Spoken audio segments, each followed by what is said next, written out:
साधु वंदितु सौवसिद्धे धुवमचलमणो ममं गदिं पते ओचामि समय पावण मिनमो सुध केवली वणिनम् नमः समय साराय स्वानुभूत्या चकासते चित् स्वभावाय भावाय सर्वभावांतरचिदे। समय सार जी ग्रंथादिराज से 268-269वीं गाथा के ऊपर अपनी चर्चा चल रही है। आचार्य देव कह रहे अशुद्ध निश्चय नहीं से कह रहे। अशुद्ध निश्चय नहीं से मतलब यह जीव अपनी परिणति में अपने पर्याय में ऐसे कोई अध्यवसान करता है जिससे चार गति रूप पुण्य पाप रूप लोक आलोक जीव अजीव आदि भिन्न भिन्न प्रकार के अध्यवसान परिणामों से अपने आप को सर्वरूप करता है। गजब की बात ऐसी है कि 268-269वीं गाथा में अशुद्ध निश्चय नहीं का कथन है। ये हो रहा है जीव में ही, बट पूरे जीव में नहीं हो रहा है। ये हो रहा है उत्पादय वाले पक्ष में, ये हो रहा है पर्याय वाले पक्ष में, ये हो रहा है क्षणिक पक्ष में। क्या हो रहा है? मनुष्य गति, देव गति, नरक गति, तिर्यंच गति, पुण्य के भाव, पाप के भाव, लोक आलोक का विकल्प करना, जीव अजीव का विकल्प करना, यह सब धर्मास्तिका आदि का विकल्प करना, यह सब हो रहा है। हम नहीं कह रहे, बट ये क्षणिक वस्तु में हो रहा है। एक ही वस्तु में दो वस्तु है। एक ध्रुव वस्तु जिसे जयचंद जी साहब परमार्थ कहते हैं, और एक क्षणिक वस्तु है जिसे जयचंद जी साहब अज्ञान अध्यवसाय कहते हैं। एक में भी होके भी वह कह रहे परमार्थ वस्तु में ये नहीं हो रहा। क्या नहीं हो रहा है? ये जो निद्रा के भाव है, स्नान करने के भाव है, भोजन करने के भाव है, हंसने रोने के भाव है, पैसे कमाने के भाव है, पंच परमेष्टि की भक्ति करने के भाव है, दान करने के भाव है, जितने सारे प्रकार के भाव होंगे, विकल्प होंगे शुभ और अशुभ वाले, शुद्ध को छोड़ के, यह सब भाव अशुद्ध निश्चय से पूरे जीव के कहे जाएंगे। पर ऐसा होते हुए भी परमार्थ में ये भाव नहीं हो रहे। परमार्थ में टस से मस नहीं हो रहा है। परमार्थ नित्य निगोद में गया नहीं, परमार्थ ने स्नान करने के भाव किए नहीं, परमार्थ ने पैसे कमाने के भाव किए नहीं। अज्ञानी के परमार्थ ने भी, अभवी के परमार्थ ने भी, परमार्थ मतलब त्रिकाली शुद्ध आत्मा, परमार्थ मतलब ज्ञायक भगवान, परमार्थ मतलब अपना स्वयं का ध्रुव अंश, अन्य नहीं। परमार्थ किसी दूसरे की चर्चा नहीं चल रही है, परमार्थ अपना ही है। इसने ऐसे कुछ भी भाव नहीं किए हैं। ये जो कथन चल रहा है वो पर्याय का ही हो रहा है, और ये पर्याय अज्ञान अध्यवसान करके इस चतुर्गति रूप संसार को भोगती है। यह दयनीय अवस्था की इसने अपने स्वयं से मतलब स्वयं के अज्ञान अध्यवसान से, इसीलिए करुणा करके कहते हैं ये तेरा परमार्थ नहीं, तू क्यों करता है? तू तेरे परमार्थ को ध्यान में ले, तू तेरे परमार्थ का लक्ष्य कर, तू तेरे त्रिकाली को ध्येय बना। तो ऐसा करेगा, भावना भाएगा, स्वकाल में वो ध्येय ध्यान में आ जाएगा, ज्ञान में आ जाएगा, लक्ष्य में आ जाएगा, बेड़ा पार हो जाए। अंतर्मुहूर्त के लिए भी आ जाए तो बेड़ा पार। और अनादिकाल से अंतर्मुहूर्त के लिए भी नहीं आया है, तो वो अनादिकाल से आज तक का तो पूरा खराब ही हो गया। पूरा जो परिणमन है, विकार रूपी रहा, आकुलता रूपी रहा, दुख रूपी रहा, और जब तक ये नहीं होगा तब तक दुख रूपी रहे। तब तक तू सर्वरूप होते हुए भी, सर्वरूप मतलब धनवान आदि रूप होते हुए भी, रूप आदि से सुंदर जिसे कहते हैं लोक व्यवहार में, वो होते हुए भी तू दुखी ही रहेगा। ये अभिशाप है। किसका? उस अज्ञान अध्यवसान को दिया गया अभिशाप है कि तूने तेरे त्रिकाली स्वभाव का तिरस्कार किया, इसलिए तू इतना अच्छा रूप, इतनी देवगति आदि को प्राप्त करके भी दुख को ही भोगेगा, आकुलता को ही भोगेगा, सर्वरूप होता जाए। आकुलता कम ज्यादा भी हुई तो आकुलता ही। ये चर्चा विशेष रूप से चली थी 493 नंबर पेज के ऊपर टीका की चर्चा करते।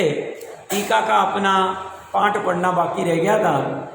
जैसे यह आत्मा पूर्वोक्त प्रकार क्रिया जिसका गर्भ है, ऐसे हिंसा के अध्यवसान से अपने को हिंसक करता है।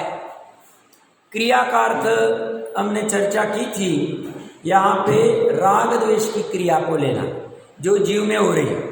बाहर मन वचन काय की क्रिया जो है द्रव्य मन में, शरीर आदि में, इसकी चर्चा नहीं, ये पुद्गल की क्रिया है। तो यह जो पूर्वोक्त प्रकार की क्रिया जो चर्चा चलते आ रही है, वह क्रिया जिसका गर्भ है, गर्भ मतलब गाभा, सेंटर पॉइंट, ऐसे हिंसा के अध्यवसान से, हिंसा के मलिन परिणाम से, एकत्व के परिणाम से अपने को हिंसक कर देता है, हिंसा रूप परिणमित हो जाता है। अहिंसा के अध्यवसान से अपने को अहिंसक करता है और अन्य अध्यवसानों से अपने को अन्य करता है। अन्य अध्यवसान मतलब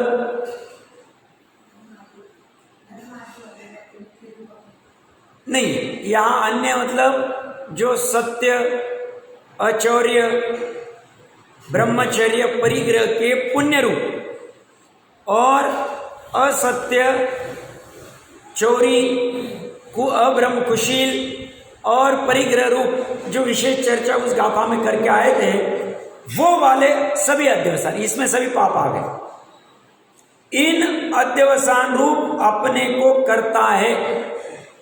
इसी प्रकार विपच्यमान, विपच्यमान का अर्थ वेरिएबल, बदलने वाला, उत्पादव्य होने वाला, नाशवान, कांस्टेंट जो नहीं है, टेम्पररी जो है, ऐसे विपच्यमान उदय में आते हुए नारक के अध्यवसान से अपने को नारकी करता है। मुख्य चीज क्या है? उदय में आते हुए। ये भी एक कला है, कर्म का उदय चलता रहेगा, क्योंकि कर्म का उदय निरंतर चलता है। ऐसा कुछ नहीं कि बीच में 1 घंटे का ब्रेक मिल गया, 1 दिन का ब्रेक मिल गया, ऐसा कुछ नहीं, निरंतर चलता है। ये से उदय में जो लीन होता है और औदैहिक भाव अनुसार परिणमित होता है, वह अज्ञान अध्यवसान करता है।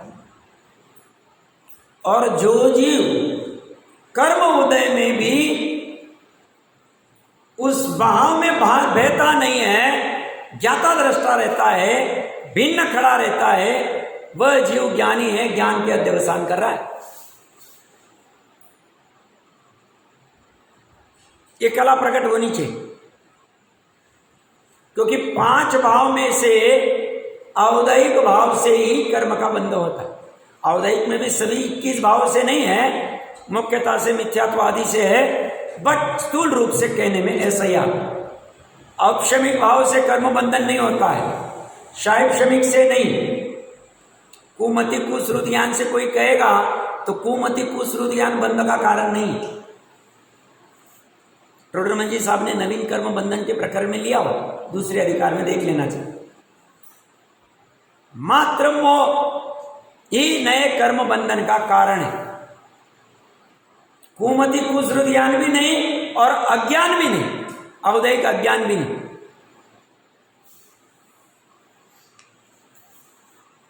शाही भाव भी सवाल ही नहीं है बंध का कारण होगा, पारिणामिक भाव तो बंध का कारण ही नहीं साहब। अभव्यत्व, अभव्यत्व ये कोई बंध का कारण नहीं, अभव्यत्व स्वभाव है। पर्यार्थिक नय से देखा कि वह अपने त्रिकाली शुद्ध आत्मा का परमार्थ का लक्ष्य नहीं कर सकता है, ऐसी उसमें योग्यता, वो पर्टिकुलर मूंग में ऐसी योग्यता है, वो बठरी रहे, पकेगा ही नहीं। तो ये बाकी के चार भाव जो है ये बंध के कारण नहीं, बंध का कारण एकमात्र औदैहिक भाव, औदैहिक में मिथ्यात्वादी है और जिसकी अध्यवसान की चर्चा है। तो ये क्या करता है, उदय भाव में नरक गति में गया तो अपने आप को नारकी मान लेता और फिर नारकी की जैसी क्रिया करता। नारकी की जैसी क्रिया मतलब कोई मारने आएगा तो भागेगा या प्रतिकार करेगा, भूख प्यास लग गई तो फिर चिल्लाएगा, रोएगा, प्रयास करेगा कहीं से प्राप्त हो जाए, वहाँ के बड़े बड़े पेड़ पत्ते आदि जो भी होंगे उनसे कुछ ना कुछ ग्रहण करने का भाव करें। नॉर्मल मनुष्य गति में जैसे हम कर्म भूमि में ये सब कल्पना करते आनी चाहिए, लिंक करते आनी चाहिए। हम कर्म भूमि में हैं, वो भी आर्य क्षेत्र में हैं, तो हम यहाँ पे जैसा दिखता है उस अनुसार ही सभी व्यापार, सभी पढ़ाई करते हैं, हम भी पढ़ाई करें। पढ़ाई से कल्याण होता है तो पढ़े। आज से 50 साल पहले ऐसे भाव नहीं। आज क्या है, 50 साल में डॉक्टर, इंजीनियर, कलेक्टर, सीए नहीं बनेगा तो लाइफ ही नहीं जी पाए। ये भी उस अनुसार औदैहिक भाव मनुष्यगत, ऐसा औदैहिक भाव भोग भूमि वाले मनुष्यों को नहीं आए, ऐसा औदैहिक भाव तीन गति के कुत्ते बिल्ली को नहीं आए, हमें आए। इसमें इस रूप को परिणमित हो जाता है।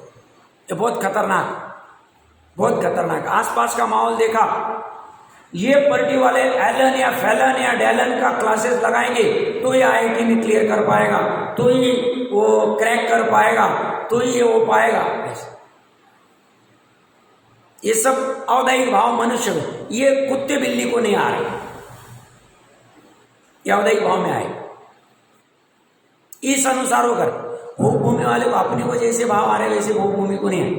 अपने को भाव आएंगे, भैया पैसा नहीं कमाएंगे तो खाएंगे क्या, उनको ऐसा भाव ही नहीं आता। वो तो जब तीसरा आरा खत्म होने आता है, कल वृक्ष नहीं दिखते तो भागते भागते आते हो, वो 14 प्रकार के कुल करके साहब ये क्या चल रहा है, साहब ये क्या चल रहा है, पेड़ गायब हो रहा है, ऐसा हो रहा है। फिर एक जन समझाता है, वो पूरा देख लेना है। वो तब चालू होगा उनका औदैहिक भाव, उसके पूर्व भाव ही नहीं आए। उनको भाव ही नहीं आएंगे हम जाके खेती करें, उनको भाव ही नहीं आएंगे हम दुकान डालें, हम व्यापार माल खरीद के लाए, 1 के 2 गोडाउन करें, 2 के 4 करें, फैक्ट्री डाले, इंडस्ट्री डाले, ऐसे भाव ही नहीं आए। समझ में आ रहा है? तो हमारी जी औदैहिक भाव है और उसमें अगर कर्ता बुद्धि तो यह ज्ञान का अध्यवसाय। और इसी समय में इस भूतल पर कोई सम्यक ज्ञानी, सम्यक दृष्टि होगा, यह सब करते हुए भी इसे अपना भाव नहीं मानता है, मात्र ज्ञाय भाव को अपना मानता है। परिणति में, श्रद्धा में, ज्ञान में, प्रतिथि में, वो वर्तमान में सम्यक दृष्टि है। और उससे विपरीत कोई रिटायर हो गया, कोई काम धंधा नहीं करता, 2 बार भोजन करता है, 2 जोड़ी कपड़े पहनता है, नहाता धोता है, देव पूजा गुरुपास्ती करता है, स्वाध्याय करता है, ऐसा होते हुए भी इनको अपना कर्ता मानता है, वो अज्ञान अध्यवसान वाला है। स्वाध्याय करना मेरा कर्तव्य, देव पूजा करना मेरा कर्तव्य है, मेरा कार्य है, उस कार्य के साथ एक पना करना आउट हो, डंडी उड़ गई उसकी, हिट विकेट हो हो गया। किसमें? मिथ्यात्व। मिथ्यात्व कितना खतरनाक है समझ में आ रहा है। दो द्रव्य के बीच में संबंध खड़ा किया, खत्म हो। दो द्रव्य के बीच में संबंध खड़ा करना ही श्रद्धा से ऐसी सामर्थ्य उत्पन्न होनी चाहिए। और उसके लिए भेद ज्ञान की करवत जो है, छैनी जो है, जोर से चलनी चाहिए। वहां नाजुकता नहीं चले, नहीं नहीं नहीं नहीं नहीं ऐसा कैसे, फिर इनको कैसे मैं पर में डालूं, इनको कैसे करूं। एक तरफ सिर्फ एक खड़ा होना चाहिए। और वो इतना ताकतवर है कि पूरे सबको भारी, अपने सबको भारी मतलब दूसरे में तो कुछ कर ही नहीं सकते, उसको क्या भारी हो, अपने लिए अपना ही भारी।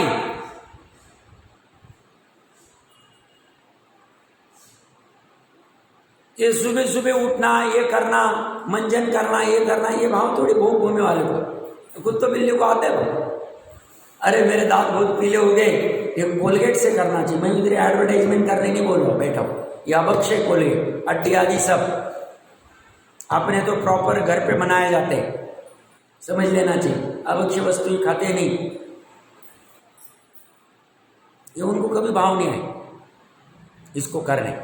ऐसे सभी प्रकार के भाव ले लो, पूरा अपना सुबह से लेके रात तक, रात से लेके दिन तक, सुबह होने तक जितने कुछ पर्याय चलती है सबको कवर कर लिया है। 4 गति आगे और क्या रहे, पंचम गति तो फ्री रखनी पड़ेगी सभी आ। तो साहब तुरंत बंद कर देवे ये सब करना, अभी बंद नहीं कर, अभी जल्दबाजी नहीं, अभी इसको थोड़े दिन चलने दो, बट अंदर धारा चलने दो। सही में ये मेरा भाव नहीं, ये जो मेरे अध्यवसान हो रहे थे, ये करूँ वो करूँ वो करूँ वो करूँ वो करूँ, पर में शरीर से लेके बाहर में जितने चेतना चेतन है उसमें सही में ये मेरे भाव नहीं। तो मेरा भाव कौन सा, मेरा परमार्थ भाव कौन सा है, मेरा ज्ञायक भाव कौन सा है, मेरा त्रिकाली भाव कौन सा है, मेरा ध्रुव भाव कौन सा है, वो कहाँ पड़ा हुआ है, वो कैसे पकड़ में आए। फिर ये भाव मेरे लिए तो मेरे को क्यों विकल्प आ गए, फिर ये भाव छूटेंगे कैसे, घटेंगे कैसे।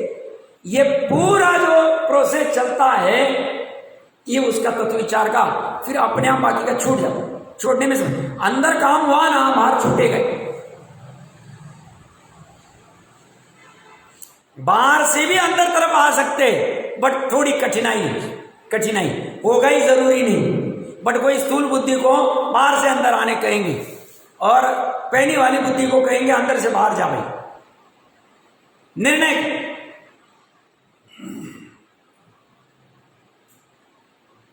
ये सब भाव अपने नहीं, जितने भी भाव दिखते तो साहब हमने सब गलत किया। गलत नहीं, औदई भाव में हो गया। भूतकाल को क्यों रो रहे हो? वर्तमान और भविष्य काल के लिए गाथा मेरे लिए क्या काम करेगी, इससे मुझे क्या फायदा लेना, वो फायदा लेना है। इसमें कैसे निकल सकते हैं, कैसे किनारे पे खड़े रह के जानने देखने वाले बन सकते हैं, वो कला कैसी प्रकट हो सकती है वो देखो। वो भावना वाली, वो विचार करना है, वो प्रयास करना है, उसमें पूरा झोंक देना है। जितनी शक्ति जितना सामर्थ्य, थोड़ी शक्ति थोड़ा झोंकना है, ज्यादा शक्ति ज्यादा, प्रमाद नहीं करना है। ये क्या कर रहा है, नारकी में वात नारकी रूप, मनुष्य में वात मनुष्य रूप। अब यहां से हम मान लो देवगति चले गए, मान लो क्या जाएंगे, सबने अच्छे भाव किए, कोई बुरे धंधे काम तो किए ही नहीं, ज्यादा बहु आरंभ बहु परिग्रह आदि तो किया ही नहीं, मायाचारी तो करते ही नहीं हम।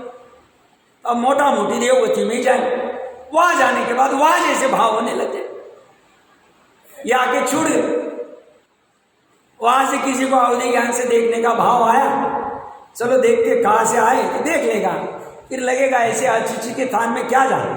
अभी प्रचुरता में देव आदि भी आते नहीं, कई आते भी होंगे, यंत्र आदि तो मध्य लोक में है ही, पर पहले जैसे प्रचुरता में आते थे, जैसे ये भद्रभाव और स्थूल भद्र का प्रकरण वहां आना ही छोड़ दिया। क्या करना है यार, समझा के समझने वाले है नहीं, ये होंडा अवसर पड़ने वाले वक्र बुद्धि वाले हैं, क्या करना है, कम कर दिया असुचि के साथ।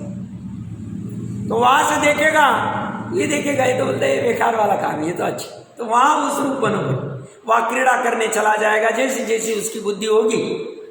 यहां से अगर माल अच्छे से लेके जा रहा तो उठते ही वो जिन बिंब के दर्शन करने जाएगा, उठते ही वो समोशरण में चला जाएगा। अंतर्मुहूर्त में जैसी होगा और भावना भाएगा कब ये देवगति से निकलकर यह योग्य मनुष्य होकर अपना कल्याण करके मुनि बना के कार्य करके श्रेणी चढ़ के काम कर, ऐसी भावना भी कर।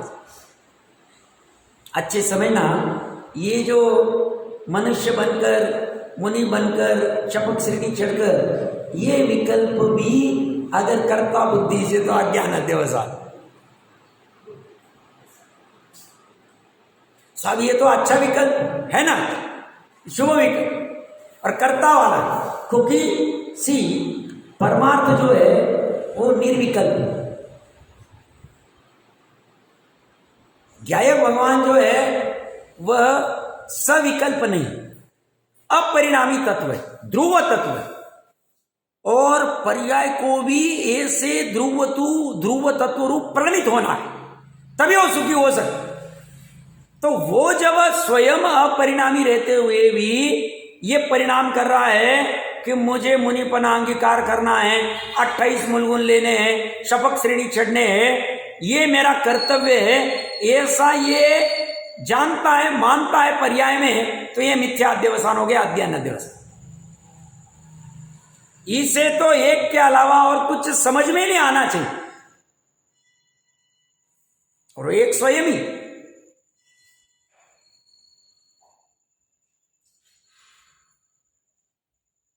चारों गति के जीवों की यही हालत, अनंत अनंत। एक इंद्रिय से असंख्य पंचेंद्रियों को तो माफ कर दो अभी वर्तमान, परंतु संगी पंचेंद्रिय अवस्था में भी अगर अज्ञान अध्यवसान है तो यही हालत हो रही।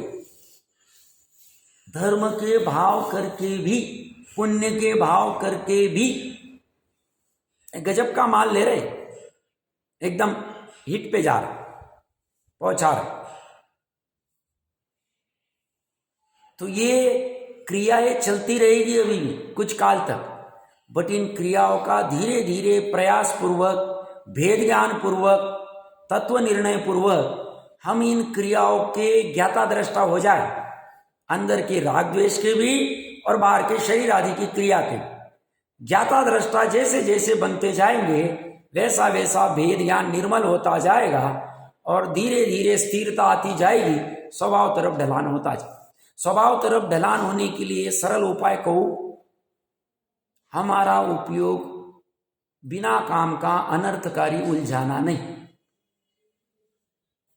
हम अगर बाहर उपयोग उलझाते रहेंगे और यहाँ बोलते रहेंगे, सोचते रहेंगे मुझे त्रिकाली ध्रुव आत्मा को प्राप्त करना है, आत्मानुभूति करनी है, सम्यक दर्शन करना है, 3 लोक में होगा, 3 काल में होगा। उपयोग को स्थिर करना पड़ेगा पहले। उपयोग स्वयं ने उलझा के रख दिए, कोई भी कारण होगा उसकी, कोई भी राग होगा, कोई भी विकल्प होगा, वो उपयोग बाहर अटका है। और जब शुद्ध उपयोग होता है तो शुद्ध का उपयोग होते हुए उपयोग की आवश्यकता है। वहां जिस वर की शादी करनी, मराठी में जिसे नवरा कहते, नवरा, वर मतलब ब्राइड ग्रूम है ना, जो भी, तो जिसकी शादी होनी है वही गायब हो जाए, बाकी क्या अवेलेबल रह के क्या काम। तो उपयोग के बिना आत्मा की अनुभूति हो ही नहीं सकती। तो एक तरफ ये जीव बोलता है बोलने में मुझे आत्मा का ध्यान करना है, मुझे सम्यक दर्शन करना है, मुझे ऐसा करना है, वैसे करना है, और दूसरी तरफ हो के उपयोग को उलझा रहा है, बाहर लेके जा रहा है, काम ही हो, अज्ञान अध्यवसान होंगे, सर्वरूप करे।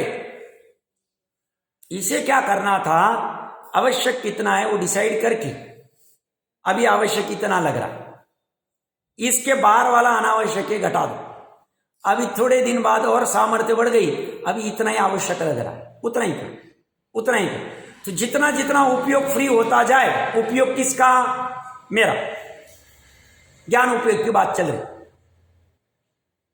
उसे फ्री करना है। ये सिंपल कला है।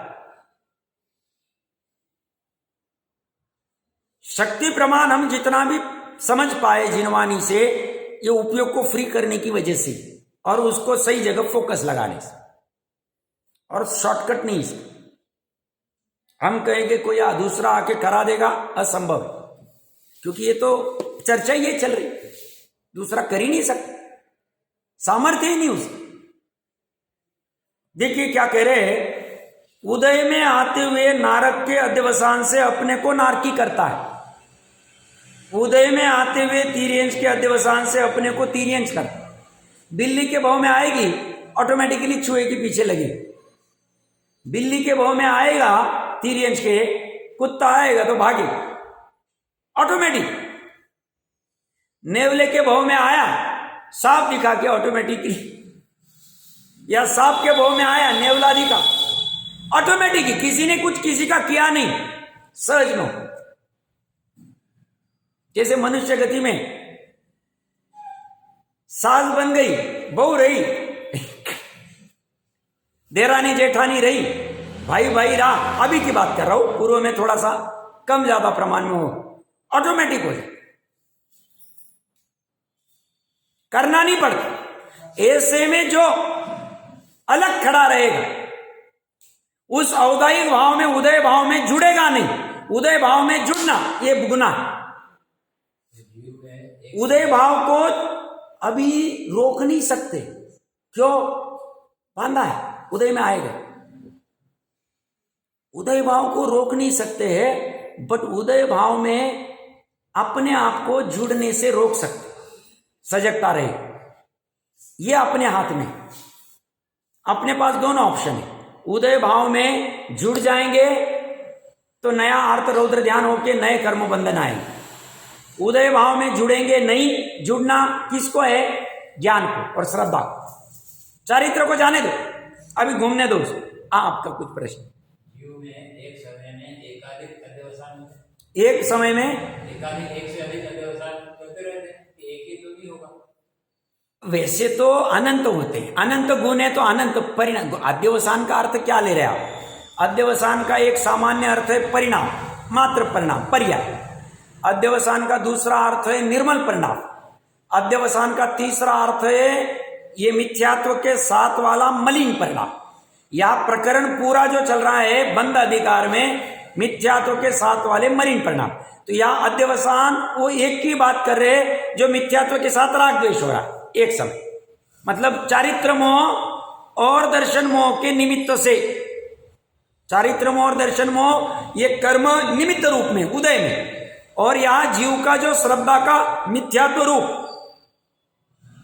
ये पर वस्तु है, इसे अपना जानना, अपना मानना, ऐसा जो परिणमन हो रहा है और उसके साथ जो राग द्वेष हो रहा है, वो जो जीव में हो रहा है, श्रद्धा की पर्याय में और ज्ञान की पर्याय। अस्तित्व की पर्याय की बात नहीं चल रही, वस्तुत्व की पर्याय की बात नहीं चल रही, द्रव्यत्व की, अगुरु लघु की और बाकी किसी की बात नहीं चल रही। उनको करने दो, उनका जैसा करना है। हमें मतलब सिर्फ जिससे हम नए रूप में बंधते हैं, प्रकरण बंधाधिकार। अब बंधन अच्छा नहीं लगता है, बंधन से छूटना, तो बंधन होता कैसे? तो बंधन वो बोल रहे मिथ्यात्व के साथ राग द्वेष के परिणाम से बंधन, बस उसी को अज्ञान अध्यवसान का बलि।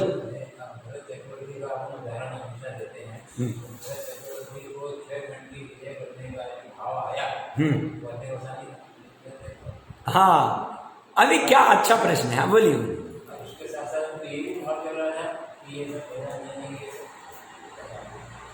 बहुत बराबर।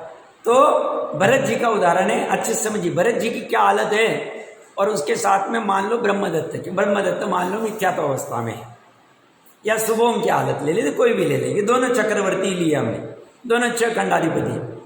तो भरत जी की क्या होती है हालत? भरत जी का त्रिकाली हालत, भरत जी की श्रद्धा की पर्याय, भरत जी की ज्ञान की पर्याय, भरत जी के चारित्र की पर्याय, और बाहर में 6 खंड। अब और एक उंगली और नहीं है, चलो त्रिकाली यहां खड़ा करता हूं मैं, श्रद्धा की पर्याय, ज्ञान की पर्याय, चारित्र की पर्याय, और यहां कर्म का उदय, कार्बन शरीर में द्रव्य कर्म, और बाहर में 6 खंड। ठीक है, अब होता क्या है, भरत जी शैक सम्यक दृष्टि, तो भरत जी की श्रद्धा एकमात्र इसी में हम करते, और किसी में हम नहीं करते। एक समय के लिए भी, अनंत काल के लिए एक में आम करें। वो पर को उपादेय मानती ही नहीं, मानने की बात चल रही। तो उपादेय एकमात्र स्व को मानती है, उससे एक सा प्रतीति में आ रहा है। प्रतीति में आ रहा है मतलब वह श्रद्धा की पर्याय उस रूप परिणमित हो रही। उस रूप मतलब ज्ञायक रूप परिणमित हो रही है। ज्ञायक रूप मतलब मैं अनादि निरंतर तत्व हूं, शुद्ध तत्व हूं, मैं चैतन्य तत्व हूं, ऐसे परिणमित हो रही है। ठीक है, तो वहां तो कोई खटास नहीं, 6 खंड जीतने के उसको राग नहीं, उसको मोह नहीं। ज्ञान की पर्याय क्या हो रही है, चारित्र की पर्याय लेते फिर ज्ञान को आते हैं। चारित्र की पर्याय को 6 खंड जीतने का राग आ रहा है। अब उसमें निमित्त कौन है, चारित्र मोह कर्म का उदय। चारित्र मोह कर्म का उदय क्यों आया, पूर्व में ऐसा भाव करके रखा, पूर्व में ऐसा करके रखा था, अभी उदय में आ रहा। समझ रहा है श्रद्धा को कि समोच्च शरण में ही रहना चाहिए, मुनिपना अंगीकार करना चाहिए, ये सब में उलझना नहीं चाहिए। ऐसा होते हुए भी चारित्र मोह की ऐसी विचित्रता है, वो कहती अभी नहीं, अभी मुनिपना होगा नहीं, अभी अप्रत्याख्यान वाले उदय में। अनंत अनुबंधी नहीं है इसलिए चिंता नहीं, पर संज्वलन वाली सिर्फ उदय में नहीं है, बाकी 2 भी उदय में है, अभी मुनिपना नहीं ली। तो साहब, तो अभी घर में बैठना पड़ेगा, चारित्र मोह का उदय होगा, उस समय जीव को भी भाव होगा, चारित्र के विकार होगा कि मैं 6 खंड जीतने जाऊं। बट वह भाव अप्रत्याख्यान वाला होगा, और उसी समय ज्ञान ये जान रहा है। ज्ञान अभी आत्मा को नहीं जान रहा है, शुद्ध उपयोग नहीं कर रहा है, अभी उपयोग बाहर में, अभी राग में उपयोग है। तो ज्ञान उसी समय में इन सब को जानते हुए भी पर रूप जानता है, हे रूप जानता है, अपने रूप नहीं जानता। तो इस अपेक्षा से उनके दोनों का, ज्ञान और श्रद्धा का वहां न जुड़ना, ये उनका ज्ञान वाला अध्यवसान हो गया, उनका अध्यवसान अज्ञान वाला नहीं कहा जाए। और उसी समय में दूसरे चक्रवर्ती का अज्ञानी मिथ्या दृष्टि होगा, उसका उसमें लीन था। फिर वो भले एक किंपाक फल के चक्कर में कुछ भी कर गए, फिर बाहर की वस्तु मैटर नहीं करती। गायत्री खंड जीतना है तो 7वें नरक जाएंगे, किंपाक फल है तो पहली नरक जाएंगे, ऐसा कुछ नहीं। वासना कैसी, इसकी भी एक अलग क्वालिटी। किसकी, अभिप्राय की विपरीत मान्यता, अभिप्राय की विपरीत वासना की, जिसे मिथ्यात्व कहते हैं, उसके अनुसार ये काम चले। और ये ऐसा फिर सभी में ले ले, मतलब भरत जी का हमने 6 खंड ही लिए, भोजन ले लो, वन क्रीड़ा ले लो, सब एक्टिविटी ले लो, चारित्र मोह के निमित्त से ही होती। हम कैसे माने, सर्वज्ञ कह रहे हैं उनके आगम में ऐसा कथन, उनके भोग भी निर्जरा के कारण कह रहे, मतलब ऐसा ही होता हो। सर्वज्ञ झूठ बोलते ही नहीं। अब हमें कैसे पकड़ में आएगा, थोड़ा प्रयास करेंगे समझने का, तो श्रुत ज्ञान में परोक्ष रूप में हाँ ये बात नक्की है, सही है, ये सही है, ऐसा पकड़ में आ सकता। प्रयास करना पड़े, विचार करना पड़े, खोजी बनना पड़े, वैज्ञानिक बनना पड़े।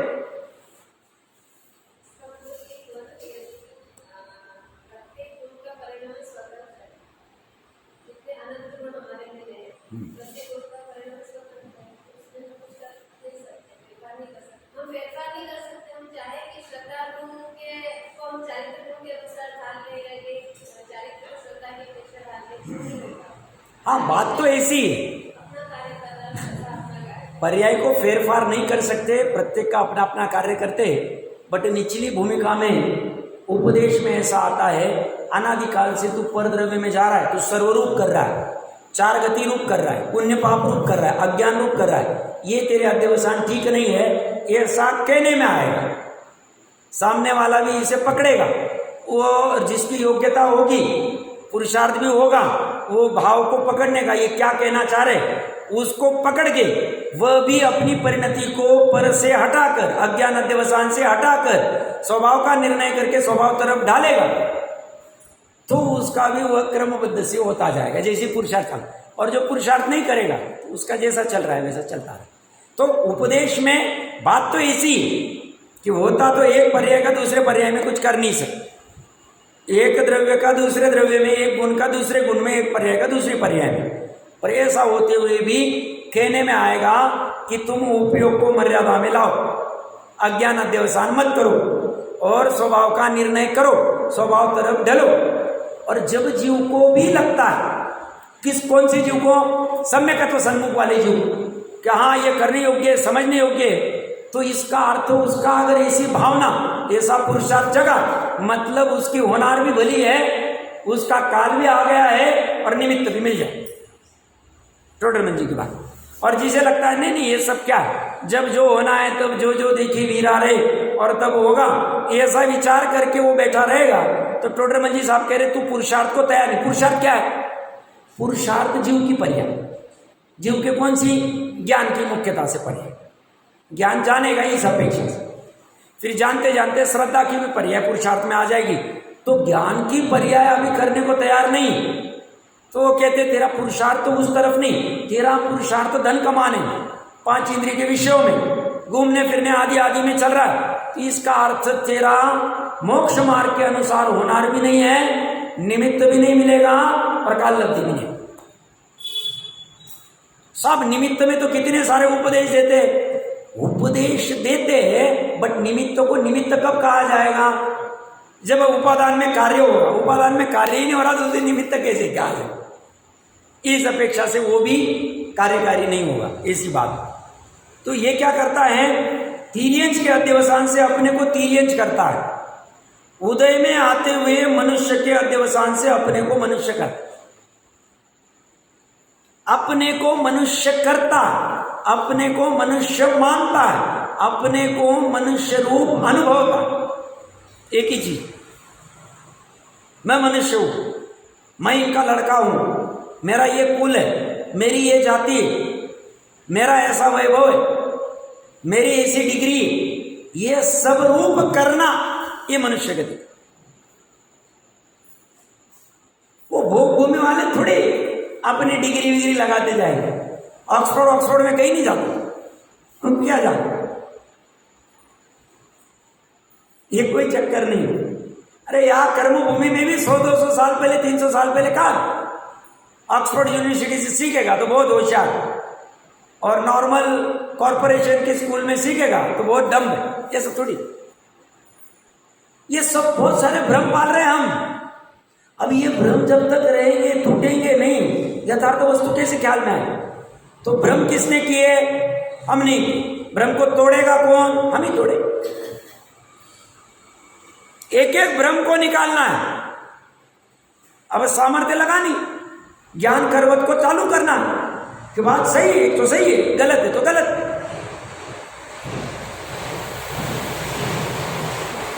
तो ये कह रहे हैं उदय में आते हुए देव के अध्यवसान से अपने को देव करता है, उदय में आते हुए सुख आदि पुण्य के अध्यवसान से अपने को पुण्य रूप करता है। वर्तमान में उस पुण्य भाव रूप आदि कर, सुख है सब ठीक है, पुण्य रूप करे, दान व्रतशील तप आदि के भाव करे। और उदय में आते हुए दुख आदि पाप के अध्यवसान से अपने को पाप रूप करता।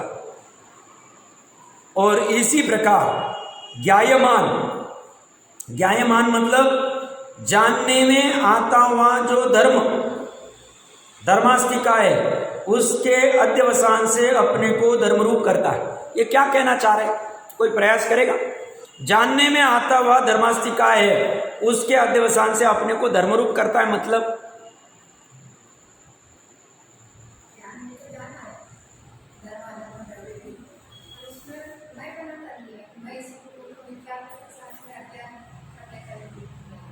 हाँ ठीक बराबर है।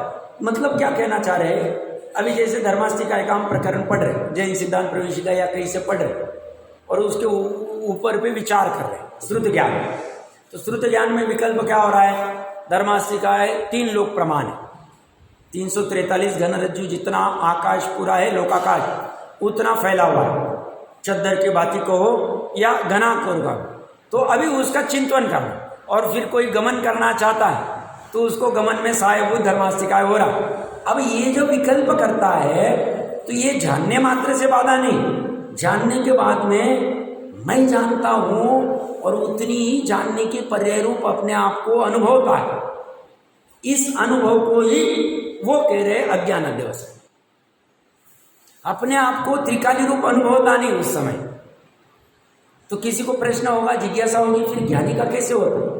भावलिंगी मुनिराज भी तो धर्मास्तिकाय का चिंतन करते होंगे। भावलिंगी मुनिराज भी तो 6 द्रव्य का, द्रव्य गुण पर्याय का, 7 तत्व का चिंतन करते होंगे। तो उनका क्या हो, क्योंकि जीव अजीव भी आगे आ ही रहा, जीव अजीव तत्व आ गया मतलब पूरे 7 तत्व आ गए, 9 तत्व आ गए। तो वो कैसे करते? वो इसका चिंतन करते हुए भी इसका चिंतन करने का राग उत्पन्न हुआ है कि अभी 6 द्रव्य का चिंतन करते, सामयिक में बैठे, विकल्प चला, निर्विकल्प अवस्था नहीं, शुद्धोपयोग नहीं। उस समय में ये चारित्र को विकार उत्पन्न हुआ, और उसी समय में श्रद्धा ऐसा एहसास कर रही है ये तेरा स्वभाव नहीं, चिंतन करना तेरा स्वभाव नहीं, विचार करना, विकल्प करना, निर्विकल्प तेरा स्वभाव। क्योंकि शुद्ध वस्तु जो है, ध्रुव वस्तु जो है, अनादि निधन वस्तु जो है वो निर्विकल्प, और पर्याय को भी अपने आप को निर्विकल्प अनुभवना। और अभी क्या हो रहा है, विकल्प, और विकल्पों को वो अगर अच्छा माने, अच्छा जाने, मिथ्या दृष्टि। कितना गंभीर है जिन धर्म, समझना अच्छे से। ये स्थूल बातें तो पहले उड़ा दी। क्या कर रहे हैं, साफ द्रव्य गुण पर्याय को जाने बिना वस्तु स्वरूप जानने में नहीं आएगा। वस्तु स्वरूप का मैं चिंतन कर रहा हूं, धर्मास्तिकाय को, किसी को मार नहीं रहा हूं, कोई दान वगैरह देने के भाव नहीं कर रहा हूं, और इतने भाव मात्र से ही अज्ञान अध्यवसान हो जाएगा। हाँ, भूमिका अनुसार ये हुए बिना भेद ज्ञान भी होगा नहीं, आत्मा का निर्णय भी होगा नहीं, आत्मा का लक्ष्य भी होगा नहीं, ये बात भी नक्की है। पर वस्तु जैसी वैसा कथन करना जिन धर्म का कार्य है, और अभी जो विकल्प हो रहा है उसमें जो अध्यवसान है वो एकत्व वाला है, वो पर लक्ष्य वाला है, स्वभाव का लक्ष्य का उसमें अभाव है, प्रतीति का अभाव है। इसलिए उस विकल्प को, ज्ञायमान को, चिंतन को अज्ञान अध्यवसान के, किसके, धर्मास्तिकाय के विचार को। कोटि देखिए, उच्च कोटि देखिए, कितने लेवल पे लेके जा रहे हैं। थोड़ा कठिन भी जा रहा होगा, फिर भी समझने का प्रयास कर रहे हैं। मतलब एक वस्तु कितनी महत्वपूर्ण है, एक वस्तु कितनी महत्वपूर्ण नहीं, एकमात्र वस्तु ही महत्वपूर्ण है, और उस एकमात्र वस्तु का नाम वो जैसी है वैसा पर्याय में होना ही मोक्ष मार्ग है। मोक्ष वो निर्विकल्प है, पर्याय में निर्विकल्प होनी चाहिए। वो मतलब अपना ही अंश ध्रुव, और पर्याय मतलब अपना ही अंश, तो पूरी वस्तु ठीक होगी। ये तो ठीक ही है त्रिकाली, पर्याय में भी ये जैसा है वैसा प्रतीति में आना, ज्ञान में आना, अनुभव में आना, वही मोक्ष मार्ग।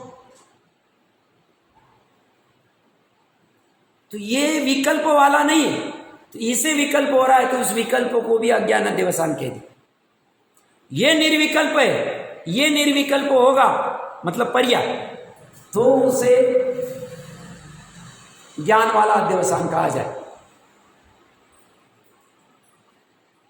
अभी इसमें चिंतन कर सकते हैं हम, कैसा परिणमन हो सकता है। श्रुति ज्ञान में निर्णय कर सकते हैं कि सिद्ध आदि का परिणमन कैसे होता है। 3 लोग जानने में आ रहे हैं, बट जानने का राग नहीं। 3 काल जानने में आ रहे हैं, जानने का राग नहीं। और जानने के बाद में भी उसे प्राप्त करने का विकल्प नहीं, उसे जानता ही रहूं ये भी विकल्प नहीं। वो जानना छूट जाएगा तो मेरा कुछ कम हो जाएगा, ऐसा भी विकल्प नहीं। अगले समय केवल ज्ञान की पर्याय अनंत ज्ञान की पर्याय आएगी कि नहीं आएगी, ऐसा भी भय नहीं। कैसी गजब अवस्था है उस परिणति में। ये तो महान है ही, ये पर्याय भी कितनी महान है। कौन सी वाली? निर्मल वाली, अनंत ज्ञानंत दर्शनंत सुख अनंत वीर्य वाली। कैसी होती होगी वो पर्याय, और कैसी होगी मेरी प्रकट ऐसी कुमारी, ऐसा चिन्ह गाद्य। सब इसमें तो पागलपन आ जाए। अरे भैया इसमें पागलपन नहीं आएगा, पागलपन तो अभी वर्तमान में चल रहा है।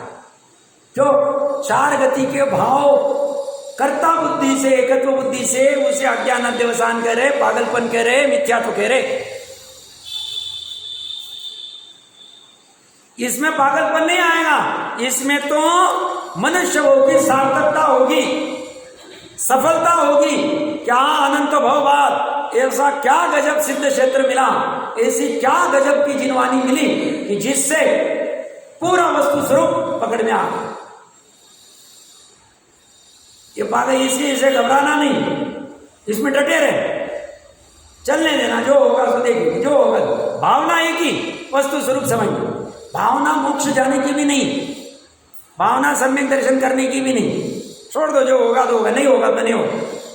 भावना वस्तु स्वरूप को जानने की।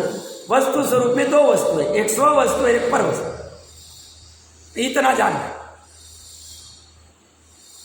हाँ, ये बात नक्की, वस्तु स्वरूप जानने में स्व वस्तु जितनी जैसी है उतनी ही वैसी ही जाननी।